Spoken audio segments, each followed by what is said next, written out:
कृष्ण ने कहा शीतोष्ण सुख दुखेशु समः संग विवर्जितः। यहाँ पर भगवान ने कहा शीतोष्ण कि मतलब उसको जो शीतोष्ण भगवान कह रहे हैं कि जो सर्दी की ऋतु होती है और जो गर्मी की ऋतु होती है, भगवान कहते हैं उससे उसे कोई फ़र्क नहीं पड़ता, क्योंकि आप और हम देखें तो हमें सर्दी भी लगती है, हमें गर्मी भी लगती है, पर भगवान कहते हैं जो मेरा भक्त होता है वो इतना दृढ़ होता है कि उसे बाहर क्या हो रहा है उससे उसे कोई मतलब नहीं रहता। उसकी स्थिति इतनी एकाग्र होती है श्री कृष्ण के चरणों में कि सर्दी हो रही है तो भी उसे, आप और हम देखते ही हैं कि जो पहले संत होते थे तो उनको सर्दी से कोई मतलब नहीं रहता था, वो भगवान के भजन में लीन है। गर्मी हो रही है तो भी उन्हें कोई मतलब नहीं है। तो यहाँ पर भगवान ने उसी स्थिति की बात की कि भक्त कौन होता है जो इन सब से ऊपर हो, जिसको सर्दी और गर्मी से फर्क ना पड़े। क्योंकि आप और हम क्या कहते हैं, भाई सर्दी होगी तो इस तरीके से सेवा करेंगे, गर्मी होगी तो हम इस टाइम पर सेवा करेंगे। पर भगवान ने कहा कि वो एकाग्र होना चाहिए, सर्दी हो तो भी उसके नियमों में कोई परिवर्तन नहीं हो और गर्मी हो तो भी भगवान कहते हैं वो समान रहता है, उस पर इस चीज़ का कोई प्रभाव नहीं पड़ता।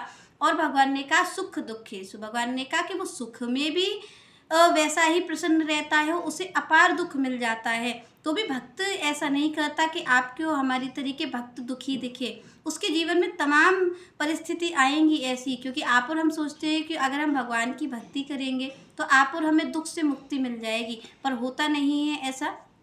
जबकि ये ज़्यादा देखा जाता है कि जो भगवान के भक्त हैं उनके जीवन में संकट ज़्यादा देखा जाता है। सभी ने देखा है कि भगवान के भक्तों के जीवन में परिस्थिति ज़्यादा विपरीत आती है, पर क्या होता है फिर भी आप भक्तों को मुस्कुराते हुए देखेंगे। क्यों? क्योंकि उनका जो आश्रय है वो स्वयं भगवान है। वही कहते हैं कि अगर ये विपत्ति मुझे मिली भी है तो भी मैं श्री कृष्ण की ही भक्ति करूँगा। और आप और हम क्या करते हैं कि अगर हमें कुछ अच्छा मिल जाता है तो हम श्री कृष्ण की सेवा करते हैं, और कुछ बुरा समय आ जाता है तो आप और हम किसी और की सेवा में लग जाते हैं। हम कहते हैं कि भाई देखो श्री कृष्ण ने तो हमें ये कष्ट दे दिया है तो अब तो हम इनकी सेवा नहीं करेंगे, अब जो अच्छा होगा, जो हमें ज़्यादा धन संपत्ति दे देगा तो हम उसकी सेवा करेंगे। क्योंकि आप और हम भगवान से प्रेम करते ही नहीं हैं। हम केवल प्रेम किससे करते हैं? अपनी कामनाओं से। जिससे हमारी कामनाओं की पूर्ति हो जाती है उसी की सेवा में हम लग जाते हैं, और चाहे वो कोई भी देवी देवता हो। क्योंकि हमें भगवान से प्रेम है ही नहीं, क्योंकि हमने भगवान को जाना ही नहीं है कि आखिर भगवान की पूजा क्यों की जाती है। क्योंकि आपको और हमें तो ये लगता है कि भगवान क्या है, भगवान कामना पूर्ति का साधन है, तो जिससे हमारी कामनाएं ज़्यादा पूरी होंगी हम उसकी सेवा में लग जाएंगे। पर ऐसा नहीं है, भगवान तो कामनाओं से मुक्ति का साधन है।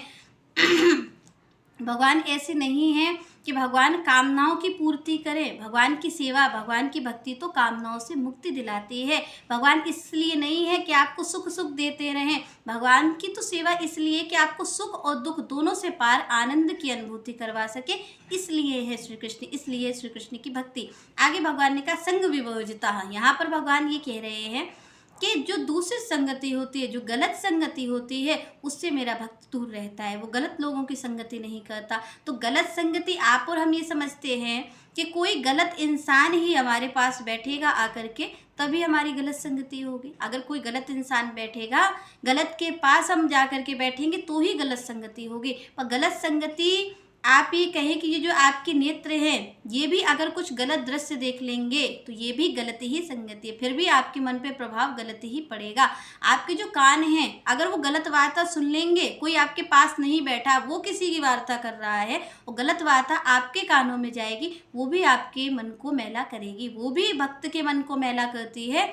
क्योंकि भगवान कहाँ विराजते हैं? भगवान स्वयं कहते हैं कि निर्मल मन जन सो मोहे पावा और मोहे कपट छल छिद्र न भावा। भगवान ने कहा कि मेरा जो आसन है, मेरा जो रहने का स्थान है वो साफ सुथरा है, निर्मल है, मैं गंदगी में नहीं रह सकता हूँ, मैं छल कपट की गंदगी में विराजमान नहीं हो सकता हूँ। और ये जो गंदगी है ये आपके कानों से भी जाती है, आपकी आंखों से भी जाती है। तो तभी कहा गया कि भाई भक्तों को हमेशा कानों से भगवान की कथा ही सुननी चाहिए और आंखों से भगवान का दर्शन ही करना चाहिए। यहाँ पर हमें इन चीज़ों का ध्यान रखना चाहिए, क्योंकि हमारा मन जो है वो सत्संग से, कथा से थोड़ी देर के लिए तो एकाग्र हो सकता है, पर अगर उसे निरंतर एकाग्र करना है तो आपको निरंतर भगवान की कथा सुननी पड़ेगी और भगवान का ही दर्शन करना पड़ेगा।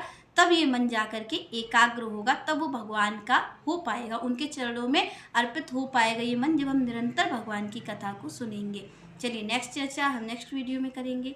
तब तक के लिए जय श्री राधे, जय श्री कृष्ण।